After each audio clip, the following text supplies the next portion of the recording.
So we're going to have the second round of the stress test out after the bell today.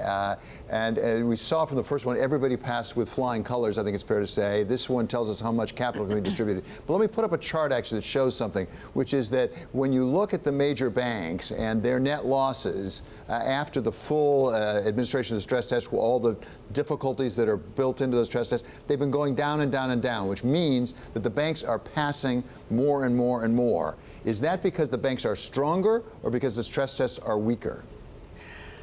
Well, I don't think the banks are certainly stronger than they were prior to the crisis, but I don't think they're strong enough. And this is just showing the procyclicality of the stress test. You get to the end of an economic cycle, asset valuations are inflated, loss rates are low because you've had this several years of relatively benign economic activity. So the stress test will not be an adequate reflection of how the banks will really perform in a downturn. And even the Fed staff itself has acknowledged this in a recent financial stability report. They said that you can't really stress these tests enough to compensate for this procyclicality that you get at the end of a cycle here.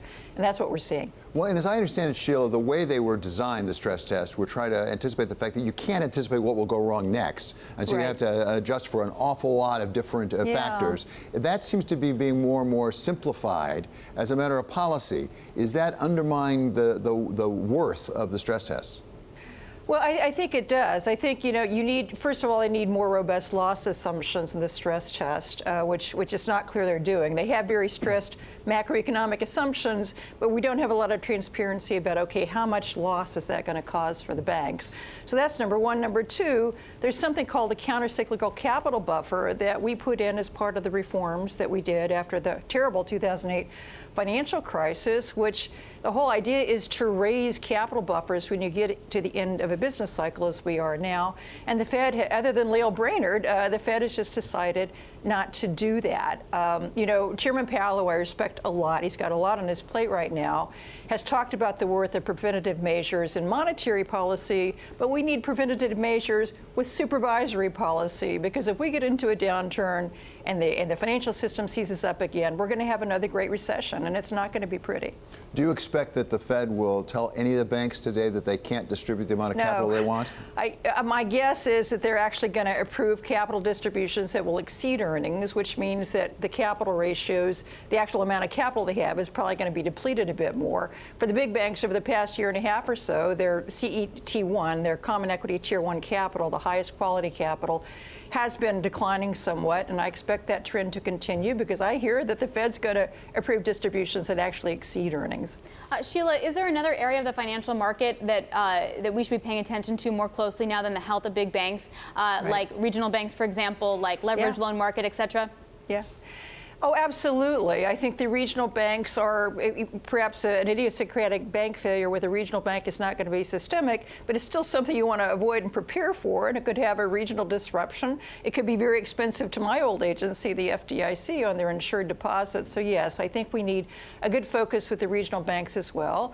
And leverage lending, which is a problem both in the regulated and the non-bank sector, is growing worse. There's a lot of hand-wringing on leveraged loans. I'm wringing my hands too, but there's some constructive things I think regulators could do. A lot of banks lend to the non-banks that are providing these loans. That's a potential source of tightening. They could repropose their leveraged lending guidance. They kind of backed off on that. There are authorities in Dodd-Frank to deal with systemic activities, even if they're being done by non-banks. That requires the FSOC and the SEC working with the Fed to accomplish that. But there are tools they can use now to address leverage lending. And again, a lot of hand-wringing, but we're not seeing much action there. Compare and contrast for a moment what's going on in Europe and the United States. We heard Sergio Armati actually just yesterday saying that they're raising the capital requirements too much in Switzerland. They're getting too tough, trying to address the too big to fail. Is the United States getting looser while Europe is getting tighter, or is that a misperception? Well, I don't think the good thing that we did in the U.S. is we forced our banks to recapitalize quickly. They never did that in Europe, so it's been kind of a slow, gradual process. So you're kind of comparing apples and oranges. But I do want to address another facet of that question, which is this myth that strong capital requirements somehow constrain economic growth. They don't. Capital is just requiring that you raise more of your money through equity as opposed to debt. It's still money that can be lent. And actually, most studies show, virtually all independent studies I've seen show that better capitalized banks do a better job of lending than very highly leveraged banks.